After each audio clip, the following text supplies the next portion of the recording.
12 సంవత్సరాలకే muscular dystrophy అనే ఒక రేర్ డిసీజ్‌తో బాధపడి నాలాంటి పరిస్థితి ఇంకెవ్వరికీ రాకూడదు అనే ఉద్దేశంతో ఏఆర్‌డిఓ అనే ఒక సంస్థను స్థాపించారు. అసలు మస్కులర్ డిస్ట్రోఫీ అంటే ఏంటండి? మస్కులర్ డిస్ట్రోఫీ అనేది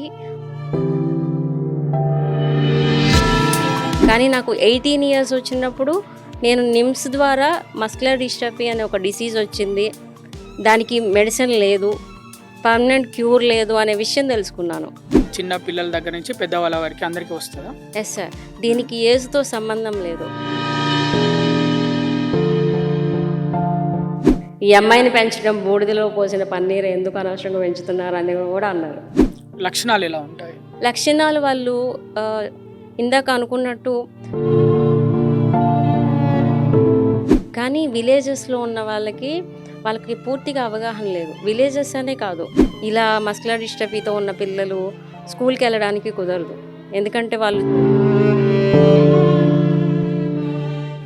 నమస్తే, వెల్కమ్ టు సాక్షి ఫ్యామిలీ. 12 సంవత్సరాలకే మస్కులర్ డిస్ట్రోఫీ అనే ఒక రేర్ డిసీజ్‌తో బాధపడి తర్వాత పోరాటం చేస్తూ యుద్ధం చేస్తూ నాలాంటి పరిస్థితి ఇంకెవ్వరికీ రాకూడదు అనే ఉద్దేశంతో ఏఆర్‌డిఓ అనే ఒక సంస్థను స్థాపించారు. ఏఆర్‌డిఓ అంటే అమరావతి రేర్ డిసీజెస్ ఆర్గనైజేషన్ స్థాపించి ఎంతోమంది పేదలకు ఉచితంగా సేవలు అందిస్తున్నారు. సుంకర శోభరాణి ప్రస్తుతం ఆవిడ స్టూడియోలోనే ఉన్నారు. మరిన్ని విషయాలు వారిని అడిగి తెలుసుకుందాం.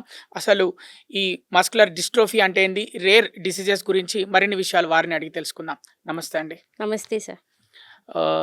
అసలు మస్కులర్ డిస్ట్రోఫీ అంటే ఏంటండి? మస్కులర్ డిస్ట్రోఫీ అనేది ఒక మెడిసిన్ లేని జెనెటికల్ ప్రాబ్లం. దీనికి పర్మనెంట్ క్యూర్ అనేది లేదు. డిస్ట్రోఫిన్ అనే ఒక ప్రోటీన్ లాస్ అయిపోవడం వల్ల రోజు రోజుకి క్షీణించిపోయే పరిస్థితి ఉంటుంది. కండరాలు రోజు రోజుకి క్షీణించిపోయి వాళ్ళు కంప్లీట్గా బెడ్ రిడన్ అయ్యే పరిస్థితి ఉండే ఒక జెనెటికల్ ఇష్యూ. అంటే తెలుగులో కండరాల బలహీనత అంటారా? ఏమంటారు? కండరాల క్షీణత. కండరాల క్షీణత. Yes sir. మీకు 12 సంవత్సరాలు ఉన్నప్పుడు ఈ మస్కులర్ డిస్ట్రోఫీ అనే ఒక డిసీజ్ మీకు వచ్చింది అని అంటే మీకు తెలిసింది వైద్యుల ద్వారా. సో అప్పుడు మరి ఏంటి, ఎలా ఉండింది, ఎలా కోలుకున్నా? అంటే ఎప్పుడు టెస్టులు జరుగుతూనే ఉండాలి, ఎప్పుడు ఫిజియోథెరపీ జరుగుతూనే ఉండాలి, అంటే క్వాలిటీ ఆఫ్ లైఫ్ పెంచుకోవాలంటే. సో ఎలాంటి పరిస్థితులు ఎదుర్కొంటున్నారు? Yes sir. 12 ఇయర్స్ ఉన్నప్పుడు మస్కులర్ డిస్ట్రోఫీకి సిమ్టమ్స్ బయటపడినాయి. సో అప్పటి వరకు చాలా హ్యాపీగా ఉంది నా లైఫ్. అందరూ ఎట్లయితే ఆడుకున్నారో అట్లాగే ఆడుతూ పాడుతూ పరిగెడుతూ ఉన్న లైఫ్లో సడన్గా మస్కులర్ డిస్ట్రోఫీ సిమ్టమ్స్ స్టార్ట్ అయినాయి. అది కింద పడిపోవడం, సడన్గా కింద కూర్చొని లేవలేకపోవడం, మెట్లు ఎక్కలేకపోవడం, ఇలాంటివి చూసి ఏదో పోలియో లాగా ఉంది కదా అనుకున్నారు. సో హాస్పిటల్స్ తిరుగుతూనే ఉన్నారు ఏం జరిగింది అని తెలుసుకోవడానికి. జనరల్గా పేరెంట్స్ అదే కదా చేస్తారు. తిప్పినప్పుడు హాస్పిటల్స్ అన్నీ తిరిగినా ఎలాంటి సొల్యూషన్ కనిపించలేదు. కొంతమంది ఏమో పెద్దయ్యే కొద్దీ బోన్ పెరిగి చాలా స్ట్రాంగ్ అవుతుంది, ఏం కాదని కొంతమంది. అవేర్నెస్ లేక ఏదేదో కారణాలు కొన్ని చెప్పారు. లాస్ట్కి నాకు 12 ఇయర్స్ ఉన్నప్పుడు ఈ సిమ్టమ్స్ బయటపడినాయి. కానీ నాకు 18 ఇయర్స్ వచ్చినప్పుడు నేను నిమ్స్ ద్వారా మస్కులర్ డిస్ట్రోఫీ అనే ఒక డిసీజ్ వచ్చింది. దానికి మెడిసిన్ లేదు, పర్మనెంట్ క్యూర్ లేదు అనే విషయం తెలుసుకున్నాను. ARDO Amaravati rare diseases organisation, yes sir. ఇది మీకు ఎప్పుడు స్థాపించాలని అనిపించింది? నేను ఈ డిసీజ్ వచ్చిన తర్వాత చాలా బాధపడుతూ డిప్రెషన్కి గురై, ఎగ్జాంపుల్ ఎట్లా అంటే మనం చదువుకున్న స్టేజ్లో ఉన్నప్పుడు ఆడుకోవాలి, పాడుకోవాలి, లేకపోతే జాలీగా ఉండాలి, చదువుకుంటూ ఉండాలనే ఆలోచనలు ఉంటాయి. కానీ ఈ డిసీజ్ వచ్చిన తర్వాత డిప్రెషన్కి లోనయ్యా. ఇంకా నాకు పాయింట్లో చనిపోవాలి అనిపించింది. ఇలాంటి లైఫ్ ఎందుకు? ఎందుకంటే మనిషికి కంపారిజన్ కనిపిస్తుంది కదా. అందరికీ అలాంటి లైఫ్ లేదు. వాళ్ళు మంచిగానే ఉన్నారు కదా, నాకెందుకు ఇలా అయిపోయింది, లేకపోతే వాళ్ళలాగా నేను ఉండలేకపోతున్నాను ఎందుకు, ఈ చేంజెస్ ఏంటి ఇట్లా అవుతున్నాయి అనేది ఒక బాధ కలిగిందనమాట. సో ఇలా పడిపోతున్నానేంటి, ఇలాంటి డిప్రెషన్కి గురై చనిపోదాం అనిపించినప్పుడు ఫేస్బుక్లో కొంతమందిని చూడడం, ఇలాంటి డిసీజ్తో చాలామంది ఉన్నారు అని చెప్పి తెలుసుకోవడం, మస్కులర్ డిస్ట్రోఫీ గురించి ఇది తెలుసుకున్న తర్వాత నాకు అనిపించిందనమాట, ఖచ్చితంగా దీనికి ఏదో ఒక సొల్యూషన్ రావాలి అంటే ఒక స్టెప్ తీసుకోవాలి. ఆ సొల్యూషన్ వచ్చిన తర్వాత మనం ఏదో ఒక పర్పస్‌తో బతకాలి అనిపించింది. అదే ఏఆర్‌డీఓగా రూపుదిద్దుకుంది. ఓకే. అసలు మస్క్యులర్ డిస్ట్రోఫీ గురించి ఇప్పుడు అందరికీ తెలుసుకోవాలని ఉంది. చిన్న పిల్లల దగ్గర నుంచి పెద్దవాళ్ళ వరకి అందరికీ వస్తదా? Yes sir. హ్మ్. దీనికి ఏజ్‌తో సంబంధం లేదు. హ్మ్. కొంతమందికి చిన్న పిల్లలప్పుడే వస్తుంది.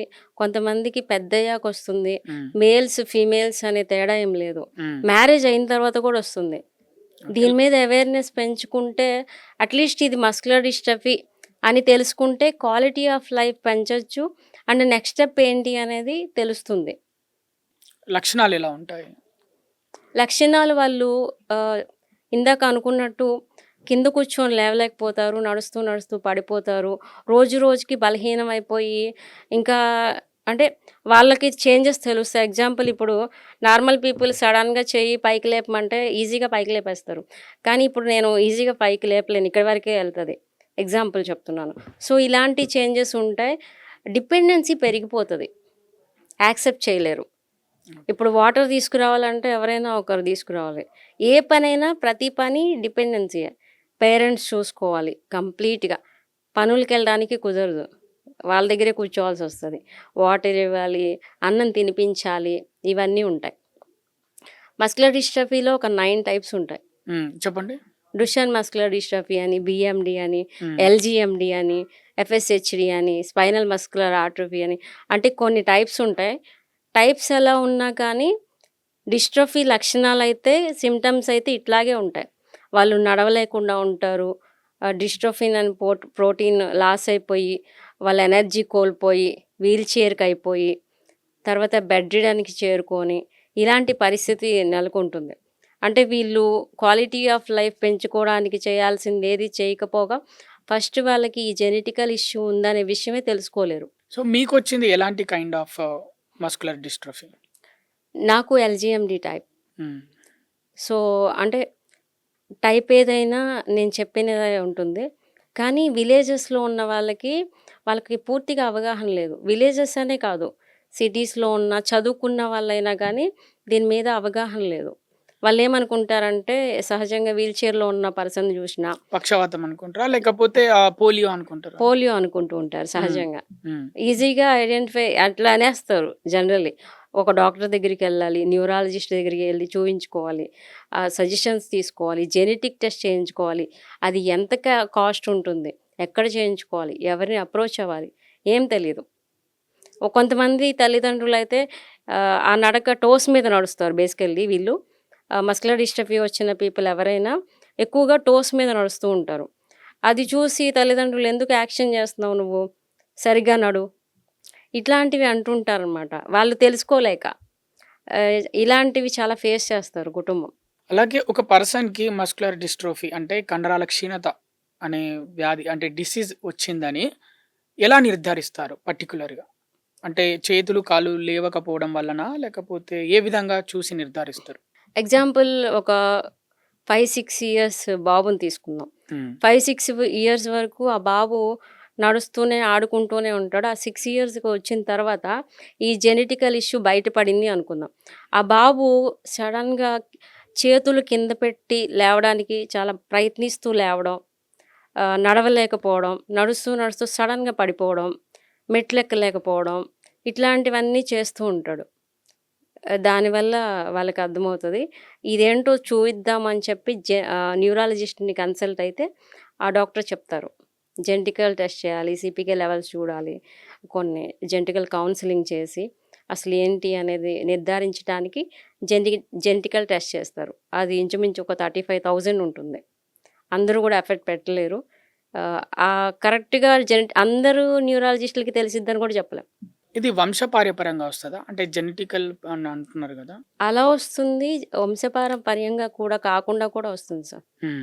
అంటే బ్యాక్‌గ్రౌండ్ ఏం లేకుండా గూడా వస్తుంది. హ్మ్. మేనరికాల వల్ల మాత్రమే వస్తుందని గూడా చెప్పలేము. హ్మ్. కానీ ఆ రిస్క్ తీసుకోకూడదు అనేది చెప్పగలం.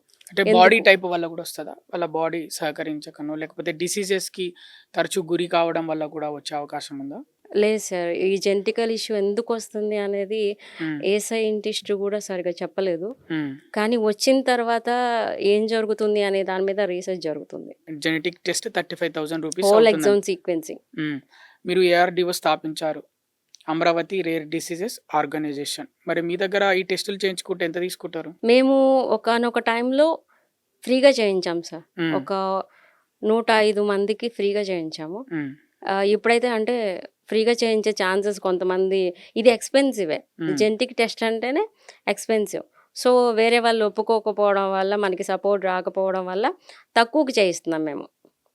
ఇప్పుడు 35,000 ఉన్నదాన్ని 20,000, 18,000 డిపెండ్స్ ఆన్ టైప్. మస్కులర్ డిస్ట్రోఫీకి సంబంధించి ఇదొక్కటే చేస్తారా మీ ఏఆర్‌డీఓలో?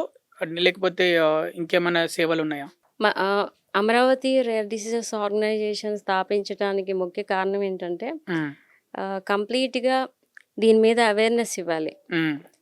నేను లాస్ అయిన జీవితాన్ని వేరే కుటుంబం లాస్ అవ్వకూడదు అనే ఒక కాన్సెప్ట్ మీద దీన్ని స్థాపించటం జరిగింది.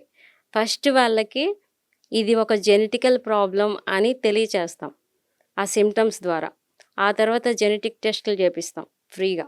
లేదంటే అఫోర్డబుల్ ప్రైజెస్‌కి. తర్వాత వాళ్ళకి క్వాలిటీ ఆఫ్ లైఫ్ పెంచడానికి ఫిజియోథెరపీ సెషన్స్ నేర్పిస్తాము. ఎలా చేయించుకోవాలి? ఎక్కడ చేయించుకోవాలి? వాటి మీద గైడెన్స్ ఇస్తాము జూములు పెట్టి. అండ్ ఇలా మస్కులర్ డిస్ట్రఫీతో ఉన్న పిల్లలు స్కూల్‌కెళ్ళడానికి కుదరదు. ఎందుకంటే వాళ్ళు చాలా వెయిట్ ఉంటారు. అప్పటి వరకు ఉన్న స్కూల్ లైఫ్ మంచిగా అయినప్పటికీ డిసీజ్ ఎప్పుడైతే వచ్చిందో వాళ్ళు ఇంటికి పరిమితం అయిపోతారు. తల్లిదండ్రులు బయటికి పంపడానికి ఇష్టపడరు. అంటే ఎందుకంటే ఏమంటారు నా పిల్లల్ని చూసి, అంటువ్యాధి అనుకుంటారని ఒక భయం. ఇంకా వేరే వేరే రకాలుగా అనుకుంటారని చెప్పి బయటికి తీసుకురారు. సో, దానికి మేము బ్రైట్ బిగినింగ్స్ ఎడ్యుకేషన్ అని చెప్పి పిల్లలకి నాలెడ్జ్ షేర్ చేయడం, చదువు చెప్పించటం, వాళ్ళకి ఏదైతే కావాలో ఇప్పుడు ఎగ్జాంపుల్ 10థ్ క్లాస్ చదువుతాడు అనుకుంటే, ఎగ్జామ్స్ రాయలేకపోయినప్పటికి స్క్రైబ్ పెట్టి రాపిస్తాం మేము. వాళ్ళందరికీ ఇలాంటి ఫెసిలిటీస్ ఇస్తాం. ఏఐ క్లాసెస్ ఇప్పిస్తాము. వాళ్ళు హ్యాపీగా ఉండే లైఫ్‌ని తీసుకురావడం కోసం చేస్తాం. అండ్ ఎలక్ట్రానిక్ వీల్ చైర్స్ ఒక్కొక్కటి 50,000 ఉంటుంది. ఇలాంటి వీల్ చైర్స్ అయితే కొంతమంది సపోర్టర్స్ ద్వారా, దాతల ద్వారా ఫ్రీగా ఇప్పిస్తాము. మస్కులర్ డిస్ట్రఫీ పేషెంట్స్ అందరికి. అండ్ చాలా కృంగిపోయి ఉంటారు. ఇంట్లోనే ఉండి. అవును. మానసికంగా. మానసికంగా కృంగిపోయిన వాళ్ళకి మేమున్నాము అని ఒక భరోసా ఇస్తాము. 6 మంత్స్‌కి ఒకసారి టెస్టులు చేయించుకొని పిల్లల్ని కొంచెం సేవ్ చేయడానికి వీక్ అయిపోతూ ఉంటారు కదా! సో, లంగ్స్ ఎఫెక్ట్ అవుతాయి. తర్వాత హార్ట్ మజిల్ వీక్ అవుతుంది.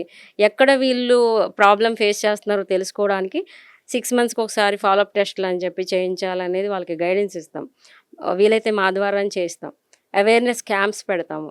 అండ్ అందరినీ ఒక చోటకి చేర్చి ఎగ్జాంపుల్ విజయవాడలో ఈవెంట్ పెడితే విజయవాడకి రప్పించి ఎప్పుడు చూడని లైఫ్‌ని అట్‌లీస్ట్ వాళ్ళని బయటికి తీసుకురావడానికి ట్రై చేసి బయటి ప్రపంచాన్ని చూపించి గవర్నమెంట్‌కి కూడా అవేర్‌నెస్ సార్ మాకు ఇలా ఉండింది కొంచెం సపోర్ట్ ఇవ్వండి అనే కొన్ని అవేర్‌నెస్ క్యాంప్స్ కండక్ట్ చేస్తూ ఉంటాం. ఇలాంటివి చేస్తూ ఉంటాం. మస్కులర్ డిస్ట్రోఫీ గురించి ఇప్పటివరకు ఎంతమందికి అవేర్‌నెస్ కలిగించారు? అలాగే ఎంతమందికి మీరు చికిత్స అందించారు మీ ఆర్‌డీఓ తరఫున? ఇప్పుడు అమరావతి రేర్ డిసీజ్ ఆర్గనైజేషన్‌లో 500 పీపుల్ అయితే ఎప్పుడు హెల్ప్ జరుగుతుంది సార్. రోజు online consultations, doctor online consultations. వాళ్ళు ఇంట్లో నుంచి బయటికెళ్ళలేరు కాబట్టి ఇంట్లోనే ఉండి వాళ్ళకి ఫెసిలిటీస్ ఇస్తూ ఉంటాము. వేల మందికైతే అవేర్‌నెస్ ఇచ్చాము. త్రూ మీలాంటి సోషల్ మీడియా ప్లాట్‌ఫామ్స్ ద్వారా. దీనివల్ల వాళ్ళు గ్రో అయింది కూడా ఉంది. ఎగ్జాంపుల్ తల్లిదండ్రులు ఆ ప్రేమతో ఎగ్జాంపుల్ ఒక బాబున్నాడనుకోండి సార్. ఈ వంశానికి మా అన్నదమ్ముల్లో ఒకటే బాబున్నాడు. వీడు ఇదేంటి ఇలా అయిపోయాడని చెప్పి ఒక గుడ్డి ప్రేమ అంటారు చూసారా? ఆ ప్రేమతో డబ్బులన్నీ అవచేసుకొని ఏ డాక్టర్ ఏది చెప్తే అది వినేస్తారు. ఎగ్జాంపుల్ నాటు వైద్యులని చెప్పి. అంటే అది తప్పు పట్టట్లేదు. ఫిజియోథె ఐ మీన్ హోమియోపతి ఏ మెడిసిన్ ఉంటే ఆ మెడిసిన్. అది రాంగా, రైటా, క్యూర్ అవుతారా, క్యూర్ అవ్వరా అనేది వాళ్ళు చూసుకోరు. ఇక్కడ 1,00,000 పెట్టమంటే అప్పు చేసి పెట్టేస్తారు. ఏదైనా 3, 4 లక్షలు అవుతాయంటే ఇల్లు అమ్మేసి పెట్టినోళ్ళు కూడా ఉన్నారు. మా బాబు బాగుండాలి, మేము బాగుండాలి. సో, అలాంటి స్థితి నుంచి మేము బయటికి తీసుకురాగలిగాం. అట్‌లీస్ట్ మనీ వేస్ట్ అవ్వకుండా వాళ్ళకి ఏం చెయ్యాలో చెప్తూ అవేర్‌నెస్ ఇచ్చాం. ఓకే. ఏం చేయాలో అనేది చెప్పడం అంటే ముఖ్యంగా ఇక ఫిజియోథెరపీ. Yes sir. ఫిజియోథెరపీ వల్లనే ప్రయోజనం ఉంటది. అంటే క్వాలిటీ ఆఫ్ లైఫ్ మీరు యెస్. చెప్పినట్టు స్టార్టింగ్‌లో. యెస్. అసలు ఫిజియోథెరపీ ఒకవేళ లేకపోతే పరిస్థితి ఎలా ఉంటది? మస్కులర్ డిస్ట్రోఫీ డిసీజ్ ఉన్న వాళ్ళ పరిస్థితి? ఫిజియోథెరపీ అనేది మజిల్ లాస్ అయిపోకుండా ఉమ్, మెయింటైన్ అవుతుంది. ఎగ్జాంపుల్ బాబు నడుస్తూ ఉన్నాడు అనుకుందాం. కొంచెం కొంచెంగా నడుస్తున్నాడు. ఆ బాబుకి ఫిజియోథెరపీ ఏం చేయట్లేదు అనుకుంటే ఉమ్. త్వరగా వీల్ చైర్ అయిపోయే పొజిషన్ వచ్చేసిద్ది. త్వరగా ఇంకా కాళ్ళు ఇంకా క్షీణించిపోతాయి, అంతే. చేతులు ఒక ఇంకా 5 ఇయర్స్ క్షీణించిపోతాయి. అలా ఉండాల్సిన వాడు 2 ఇయర్స్‌కే పడిపోతాడు ఉమ్, వీల్ చైర్‌లో. అలాంటి పొజిషన్ రాకుండా ఫిజియోథెరపీ అనేది చాలా ఇంపార్టెంట్. ఇప్పుడు నార్మల్ పీపుల్‌కి జిమ్ ఎలా అవసరమో ఉమ్. మస్కులర్ డిస్ట్రోఫీ వాళ్ళకి ఫిజియోథెరపీ అంత అవసరం. ఎక్స్పెన్సివ్ అవ్వదా ఫిజియోథెరపీ అంటే? చాలా ఎక్స్‌పెన్సివ్ సార్. ఒక సెషన్‌కి 700 ఉమ్. అంటే ఆ థెరపిస్ట్ యొక్క దూరాన్ని బట్టి. అంటే రోజుకో సెషన్ ఉంటుందా ఖచ్చితంగా? ఖచ్చితంగా ఉంటుంది.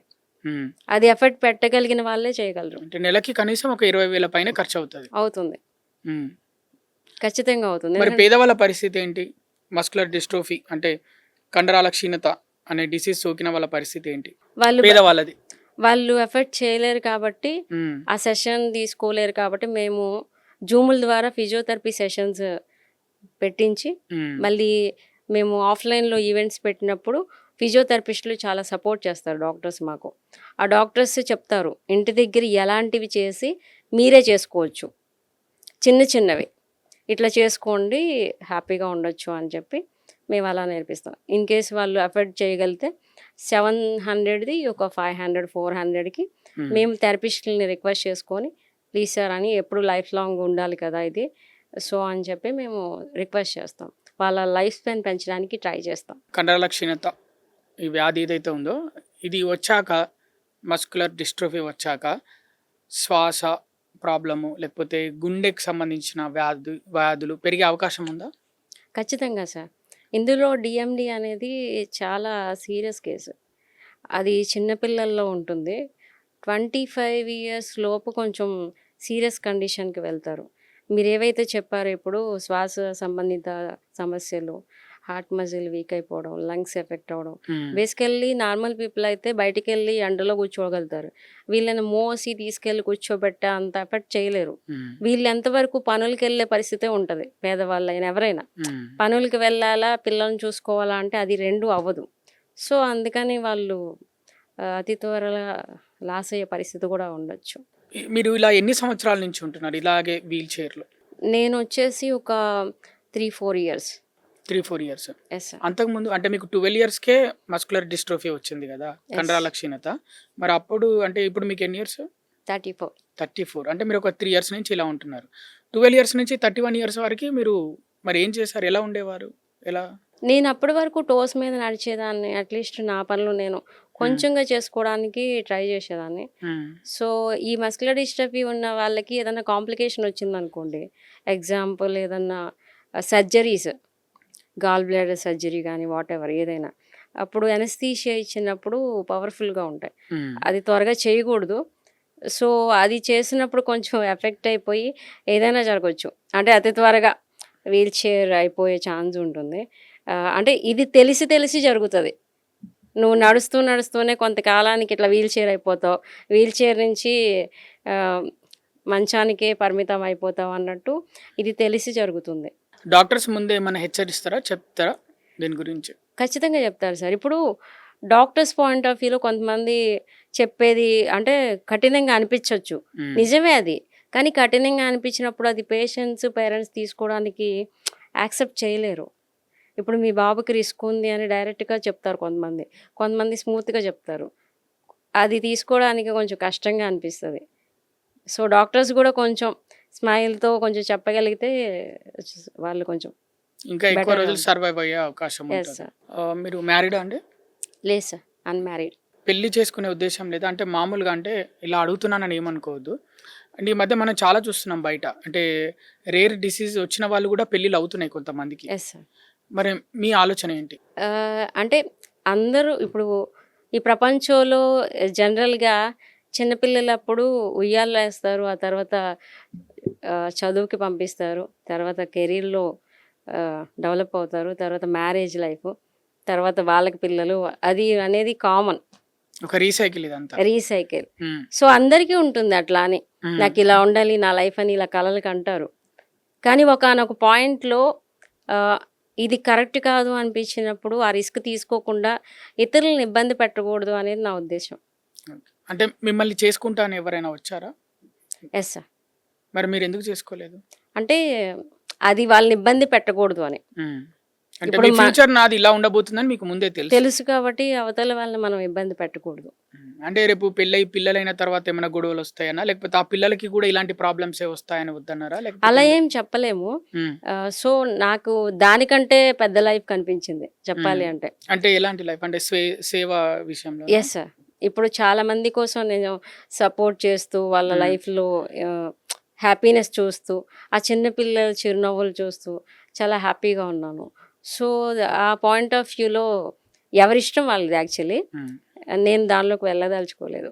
అంటే మీకు మిస్ అవుతున్నా నా లైఫ్‌ని, జీవితాన్ని మిస్ అవుతున్నా అని ఎప్పుడు అనిపించలేదా? లేదు సార్.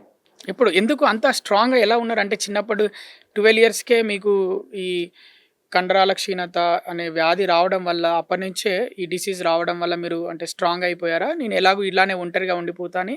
అలా ఏం అవ్వలేదు సార్. అంటే అంటే జన్ మీకెందుకు అనిపించలేదు? లైఫ్‌లో ఇలా అంటే నేను ఇలా బతకాలనుకుంటున్నా, నాకు గూడా ఆశలున్నాయి అని ఎప్పుడు అనిపించలేదా మీకు?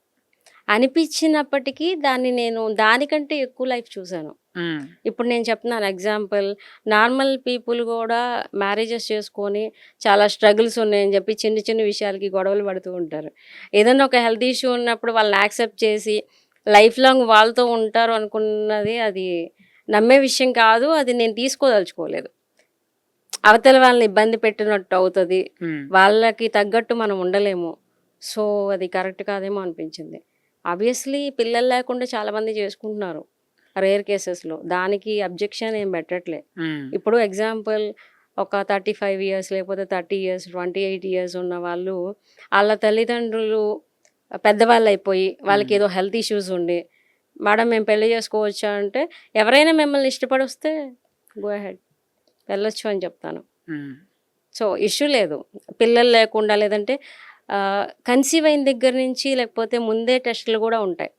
జెనెటికల్ టెస్ట్‌లో ఫ్యామిలీ బ్యాక్‌గ్రౌండ్ తీసుకొని అలాంటివి గూడా మనం ఆపచ్చు. కాకపోతే ఆ రిస్క్ తీసుకోదలుచుకోలే.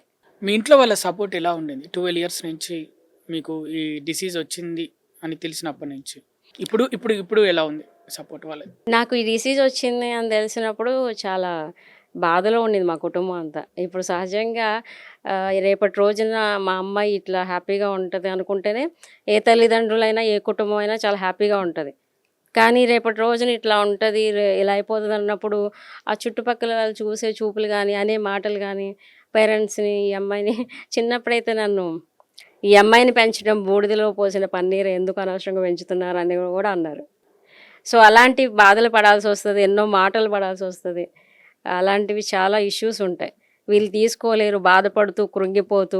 ఆ టైంలో ఎట్లుంటదంటే ఎవరన్నా భుజం మీద చేయేసి, నీకు నేనున్నాను అనే ధైర్యం వేరు. అట్లా గాకుండా సూటిపోటి మాటలతో వీళ్ళేదో పాపాలు చేస్తే పుట్టింది, ఏదో జరిగింది అనే మాటలు వినడం అనేది చాలా బాధగా ఉంటది. హ్మ్. అవి తీసుకోవడానికి పేరెంట్స్‌కి కొంతమందికి తీసుకోలేరు. చాలా బాధనిపిస్తది. ఇప్పుడు నేనున్న స్ట్రాంగ్‌నెస్ వాళ్ళకు ఉండకపోవచ్చు కదా! స్ట్రాంగ్ ఉన్నోళ్ళు పక్కన పెట్టేస్తారు లైట్‌లే అని. అది కాకపోతే కృంగిపోతా ఉంటారు. నా పిల్లని ఇట్లా అన్నారు. లేకపోతే మమ్మల్ని ఇలా అన్నారు. మేమే తప్పు చేయలేదు. లేకపోతే సంథింగ్ ఏదైనా అవనివ్వండి. ఒక పక్క డిసీజ్‌తో కృంగిపోతుంటే మళ్ళీ ఈ మాటలు పైనుంచి చుట్టాల మధ్యనో, బయటనో, వ్యక్తుల మధ్యనో ఏదో ఒకటి సంథింగ్. అనవసరమైన భారమైన ఈ అమ్మాయి ఈ కుటుంబానికి అన్నవాళ్ళు గూడా ఉన్నారు. మళ్ళీ వాళ్ళే ఇదే రోజున ఈ స్ట్రాంగ్‌నెస్ తెచ్చుకున్న తర్వాత రివర్స్‌గా అన్నవాళ్ళు గూడా ఉన్నారు. నేను ఒకప్పుడు ఇలా అనుకున్నాను నీకోసం, కానీ నిన్ను చూస్తుంటే చాలా ప్రౌడ్‌గా ఉండింది అని. నాకు చాలా హ్యాపీ అనిపించింది అది.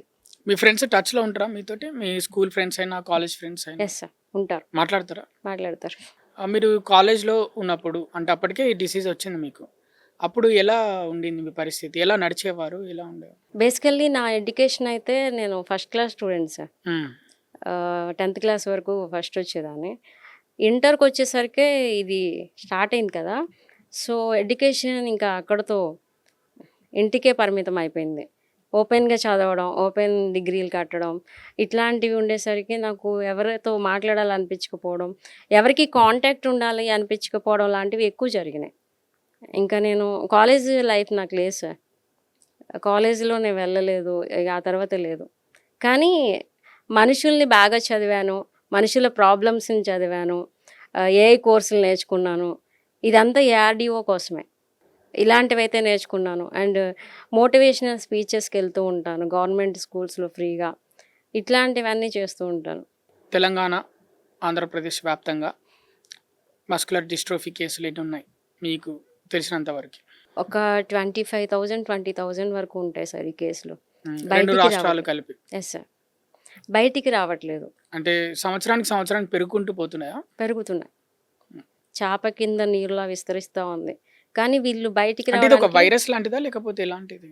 లేదు సార్. ఇది వైరస్ కాదు. హ్మ్. కంప్లీట్‌గా జెనెటికల్ డిసీజ్. హ్మ్. వీళ్ళు అంటే బయటికి రాలేరు. నాకిది ఉంది ఈ ప్రాబ్లమ్. దీనికి ఇట్లా అవేర్‌నెస్ కావాలి లేకపోతే ఇట్లా అంటే త్వరగా రాలేరు యాక్సెప్ట్ జేసి. మా పిల్లల్ని అలా చూస్తారేమో, ఇలా చూస్తారేమో అనే భయాలు, బాధలు ఆ 4 గోడల మధ్యన ఎక్కువుంటున్నాయి. అది పోగొట్టుకొని యాక్సెప్ట్ చేస్తే హ్యాపీగా ఉండొచ్చు కుటుంబం అంతా. దానివల్ల పేరెంట్స్ బాధపడి, పిల్లల్ని బాధపెట్టి, దీనివల్ల ఏమవుతుందంటే కుటుంబం అంతా చాలా బాధపడతా ఉంటారు. ఇంకా ఆ కుటుంబంలో ఆనందం ఉండదు. బంధువులకి పెళ్ళిళ్ళకెళ్ళరు, వాళ్ళని తీసుకెళ్ళలేరు, వాళ్ళని వదిలిపెట్టి వెళ్ళలేరు. హ్మ్. చెప్పాను గదా! అట్‌లీస్ట్ నేను చేతులు ఇలా అయినా మూవ్ చేస్తున్నా. హ్మ్. ఆ మస్కులర్ డిస్ట్రోఫీలో ఉన్న మేల్స్ గానీ కొంతమంది టైప్స్‌లో అయితే ఇలా కూడా ఉండదు. చాలా ఎగ్జాంపుల్ ఆనందాలు స్టీఫెన్. మిస్ అవుతారు కదా! చాలా. ప్రపంచాన్ని చూడలేరు బయట. చూడలేరు. ఒక ఇంట్లో టీవీలోనో లేకపోతే ఫోన్‌లోనో చూడొచ్చు. చూడొచ్చు. బయటికెళ్ళి మాత్రం చూడలేరు. చూడలేరు. ఎవరైనా రావాలనుకున్నా వీళ్ళని కలవడానికి ఇంటికే రావాలి. రావాలి కానీ వీళ్ళు అది కూడా యాక్సెప్ట్ చేయరు తల్లిదండ్రులు. హ్మ్. ఏం మాటలంటారో అని భయం. హ్మ్. ఎలా ఇప్పుడు ఎట్లా అంటే అలా అయినా ప్రాబ్లమ్‌గానే ఉంది. హ్మ్. వీళ్ళలాగా నేను నడవలేకపోతున్నాను. ఇప్పుడు ఎగ్జాంపుల్ పిల్లలు ఇంట్లో ఉన్నప్పుడు ఆడుకునే పిల్లలొస్తారు. అది చూసి వీళ్ళకేమనిపిస్తది? నేను వీళ్ళలాగా ఆడుకోలేకపోతున్నాను అని. అంటే ఎక్కువ పాజిటివ్ అంటే నెగెటివే ఎక్కువుంటది. హ్మ్. ఎందుకంటే అదే థాట్స్‌లో ఉంటారు. బయటికెళ్ళడానికి కుదరదు. చాలా బాధల్లో ఉంటారు. కొన్ని చెప్పాలంటే సైకలాజికల్‌గా వాళ్ళు చాలా డిస్టర్బ్ అయ్యి ఉంటారు. కుటుంబం అంతా. ఎక్కడుంది ఏఆర్‌డీఓ? విజయవాడలో సార్. హ్మ్. ఎన్ని సంవత్సరాలైంది స్థాపించి? రేపటికి ఆగస్ట్ 6, 2026కి 8 హ్మ్. ఇయర్స్. ఓకే. ఎలా అనిపిస్తుంది? 8 ఇయర్స్ ఫస్ట్ కంప్లీట్ అయింది ఏఆర్‌డీఓ. ఫస్ట్‌లో చాలా స్ట్రగుల్స్ ఫేస్ చేశాను సార్. హ్మ్. అంటే సపోర్ట్ లేక, లేకపోతే ఎన్నో ప్రాబ్లమ్స్ ఫేస్ చేసి, వీళ్ళని బయటికి తీసుకురావడం కోసం ఎన్నో నేర్చుకొని, ఎన్నో అనుభవించి, ఒక ఆఫీస్ అంటూ లేక, ఒక ప్లేస్ అంటూ లేక, ఎక్కడ అడ్రెస్ చెప్పాలో తెలియక, ఒక విలేజ్‌లో నూజివీడు దగ్గర ఒక విలేజ్‌లో స్టార్ట్ అయింది ఒక కుటుంబంలో. అక్కడి నుంచి విజయవాడకొచ్చింది. విజయవాడ నుంచి ప్రపంచంలో తెలుస్తుంది ఇప్పుడిప్పుడే. సో, చాలా హ్యాపీ అనిపించింది. నా వల్ల కొంతమంది పిల్లల పేరెంట్స్ మీ వల్లే హ్యాపీగా ఉన్నాం. మీ వల్లే హ్యాపీగా బ్రతుకుతున్నాము. మీ వల్లే పెన్షన్ ఎలా అప్లై చేయాలో తెలుస్తుంది. మీ వల్లే ఈ డిసీజ్‌కి జెనెటిక్ టెస్ట్ ఒకటి ఉంటుందని తెలిసింది. మా పిల్లలకి ఇంతకుముందు బీరువాలో పెట్టిన కొత్త బట్టలు తీసింది కూడా లేదు. కానీ మీరొచ్చిన తర్వాత వాళ్ళకి యాక్టివిటీస్ ఇవ్వడం వల్ల రెడీ అయ్యి ఎవరో ఒకళ్ళకి చూపించాలి గదా! అది మీ ఆర్గనైజేషనే అవ్వడం వల్ల మేము అలా ఉన్నా గానీ మేము రెడీ చేసి మీ ముందు పెట్టగలుగుతున్నాం. వాళ్ళు అలా అయినా హ్యాపీగా ఉంటున్నారు. మేము చాలా హ్యాపీగా ఉన్నామని చాలామంది చెప్పినప్పుడు చాలా హ్యాపీ అనిపిస్తది. ఆ అచీవ్‌మెంట్ చాలా అనిపిస్తది. ఆ చిరునవ్వులు చూస్తే చాలా అనిపిస్తది. శోభారాణి గారు, ఇది అంటువ్యాధి అని కొందరు అనుకుంటారు. అంటే మస్కులర్ డిస్ట్రోఫీ అనేది కండరాల క్షీణత. మీ ఉద్దేశంలో ఏంటి అసలు? ఇది ఈ ఎలాంటి వ్యాధి? మస్కులర్ డిస్ట్రోఫీ అంటే కండరాల క్షీణత అనేది అంటువ్యాధి కాదు, పోలియో కాదు, వైరస్ కాదు, ఏది కాదు. ఇది ఒక జెనెటికల్ ఇష్యూ. జన్యుపరమైన వ్యాధులనేది ఏది చెప్పి రాదు. అది ఒక జెనెటికల్ ఇష్యూ అంతే. దానికి ఆధారాలేముండవు. అది అంటువ్యాధిగా కూడా కొంతమంది చూస్తున్నారు. తల్లిదండ్రులు చూస్తున్నారు, బయట వాళ్ళు చూస్తున్నారు. ఎందుకంటే కొంతమంది పిల్లలు చాలా సన్నగా కనిపించొచ్చు. కొంతమంది చాలా బొద్దుగా కనిపించొచ్చు. వాటెవర్ ఎట్లా అయినా అవ్వనివ్వండి. కానీ వాళ్ళలా ఉండడం వల్ల వీళ్ళు కొంచెం అవేర్‌నెస్ కలిగుంటే అది అంటువ్యాధి కాదు అనే విషయం తెలిసిద్ది. అసలెలా ఉంటది రోజువారీ లైఫ్? మీది ఎలా ఉంటది? మీరు పొద్దున్న నుంచి సాయంత్రం దాకా ఏం చేస్తారు? అంటే ఏఆర్‌డీఓకు వెళ్ళలేదు మీరు. హ్మ్. ఇంట్లోనే ఉన్నారు. మీ స్వచ్ఛంద సంస్థకి వెళ్ళలేదు మీరు ఆర్గనైజేషన్‌కి. ఇంట్లోనే ఉన్నారు. పొద్దున లేచిన దగ్గర నుంచి సాయంత్రం దాకా, నిద్రపోయేదాకా ఏం చేస్తారు మీరు ఇంట్ల? చాలా బోరింగ్‌గా, బర్డెన్‌గా, డిపెండింగ్‌గా హ్మ్. ఏదో స్వేచ్ఛ కోల్పోయినట్టు, హ్మ్. ఊపిరాడకుండా ఉండే పరిస్థితి ఉన్నట్టు, హ్మ్. ఎవరికి చెప్పుకోవాలో తెలియక, హ్మ్. ఏం చెప్పాలో తెలియక, హ్మ్. ఎలా ఎక్స్‌ప్రెస్ చేయాలో, ఎవరికి ఎక్స్‌ప్రెస్ చేయాలో తెలియక చాలా బాధగా ఉంటది సార్. బిఫోర్ ఏఆర్‌డీఓ నాకు అలాగే ఉండింది. ఏదన్నా ఫంక్షన్‌కెళ్ళినా బాధగా ఉంటది. బయటికెళ్ళాలంటే బాధగా ఉంటది. చదువుకోలేదని బాధగా ఉంటది. ఏమి చేయలేకపోతున్నానని బాధగా ఉంటది. హ్మ్. నాలెడ్జ్ ఉంది కానీ ఎందుకు ఉపయోగపడకుండా అయిపోతుందనే బాధగా ఉంటది. రేపటి రోజున నా పరిస్థితి ఏంటి అని బాధగా ఉంటది. ఇది పోతది కాబట్టి ఏం చేయాలి నెక్స్ట్ అనేది బాధగా ఉంటది. పేరెంట్స్ తర్వాత నా పరిస్థితి ఏంటి అని బాధగా ఉంటది. చాలా బర్డెన్స్ ఉంటాయి చెప్పాలంటే. ఆ థాట్‌లో ఉన్నామంటే దానికంటే మరణమే మేలనిపిస్తది. హ్మ్. బేసికల్లీ. అది ఎగ్జాంపుల్ అంటారు కదా! సూసైడ్ థింకింగ్స్ ఎందుకొస్తాయనేది. ఇలాంటి వాటి వల్లే వస్తాయి. ఎప్పుడైనా అనిపించిందా మీకు? నాకు ఈ వీళ్ళతోటి ఎవరితోటి ఇక నాకు వద్దు అని ఆ డిప్రెషన్‌లోకెళ్ళిపోయారా ఎప్పుడైనా? వెళ్ళిపోయాను సార్. మరెట్లా ఓవర్‌కమ్ అయ్యారు? నేను అంటే స్నానం చేసేటప్పుడు హ్మ్. బాటిల్స్ ఉంటాయి సంథింగ్. హ్మ్. అలాంటివి చూసినప్పుడు ఎందుకు ఈ లైఫ్ అనవసరంగా వేస్ట్‌గా అనిపిస్తుంది. హ్మ్. అంటే చెప్పాను కదా! చుట్టుపక్కల వాళ్ళ మాటలు కానీ ఇట్లా వేస్ట్‌గా ఎందుకు ఈ అమ్మాయి పుట్టిందని అలాంటి మాటలు విన్నప్పుడు ఆహ్, వాళ్ళకి అవేర్‌నెస్ లేదు అనే విషయం నాకు అవేర్‌నెస్ లేదు కదా! ఆ టైంకి. హ్మ్. సో, ఇట్లా అంటున్నారు, ఏదో ఒకటి అంటున్నారు. ఒక పక్క స్ట్రగులు, చెప్పుకోలేని బాధ. ఎవరైనా బాధ కలిగితే ఒక ఫ్రెండ్‌కి చెప్పుకుంటారు. కానీ ఇది చెప్పడానికి కూడా ఎలా చెప్పాలో తెలియని పరిస్థితులుంటాయి. అప్పుడనిపిచ్చింది, ఈ వేస్ట్ లైఫ్ ఎందుకు చచ్చిపోతే బెటర్ అని. మరెలా కానీ, ఓవర్‌కమ్ అయ్యేవారు? కానీ దీంట్లో డుషెన్ మస్కులర్ డిస్ట్రోఫీ అని చెప్పాను గదా! అది హ్మ్. ఓన్లీ మేల్స్‌కొస్తది. హ్మ్. మగ పిల్లల్లో వస్తది. అది 25 ఇయర్స్ ఐ మీన్ కొంచెం రిస్క్ పరిస్థితి ఉంటది. అది చూసినప్పుడు అనిపించింది. అట్‌లీస్ట్ మనం ఉండగలుగుతున్నాం. వాళ్ళైతే ఇట్లా ఉన్నారు కదా! అన్నట్టు. ఇలా అవుతుంది కదా! దీనికి ఇట్లా కాదు సొల్యూషన్ తీసుకురావాలి. బాధపడడం కాదు, ఆ బాధని బలంగా మార్చుకోవాలి అని చెప్పి నిర్ణయించుకున్నాను. అదే ఆర్‌డీఓ. ఏఆర్‌డిఓ మీకు పూర్తి సామర్థ్యాన్నిచ్చింది బతకడానికి. Yes sir. ఓకే. ఇతరులను గూడా బ్రతికిస్తుంది. యెస్. సడెన్‌గా ఇంట్లో నుంచి బయటకొచ్చినప్పుడు, ఓ 20 రోజులో, 15 రోజులో, 10 రోజుల తర్వాత బయటకొచ్చినప్పుడు, ప్రపంచాన్ని చూసినప్పుడు ఏమనిపిస్తది మీకు ఒకటేసారి? ఈ బయట వాహనాలు, రోడ్డు ఇదంతా ఒక చప్పుడు ఇదంతా చూస్తుంటే ఏమనిపిస్తది మీకు? చాలా హ్యాపీ అనిపిస్తది సార్. హ్మ్. మనుషులు కొత్త ఏదో కొత్త వాళ్ళు. ప్రపంచాన్ని జయించినంత హ్యాపీగా. హ్మ్. Basically I like journey. హ్మ్. ఆ జర్నీ చేసేటప్పుడు కూడా విండో సీట్‌లో కూర్చొని అలా చూస్తా ఉంటే ప్రపంచాన్ని, హ్మ్. ఇంతుందా ప్రపంచం అనే ఒక ఫీలింగ్ ఉంటది చూసారా? ఫస్ట్‌లో హ్మ్. చాలా హ్యాపీ అనిపించింది. ఏదో ఒక స్వేచ్ఛగా బర్డ్ ఎగిరితే ఎలా ఉంటదో పంజరంలోంచి, అట్లా చాలా హ్యాపీ అనిపించింది. ట్రావెల్ చేసారా ఎక్కడికైనా? చేశాను సార్. అంటే హ్మ్. ఏఆర్‌డీఓ పర్పసే చాలా చోట్లకి ట్రావెల్ చేస్తూ ఉన్నా. టూరిస్ట్ ప్లేస్ లాంటివి, అలాంటివి వెళ్లారా ఎప్పుడైనా?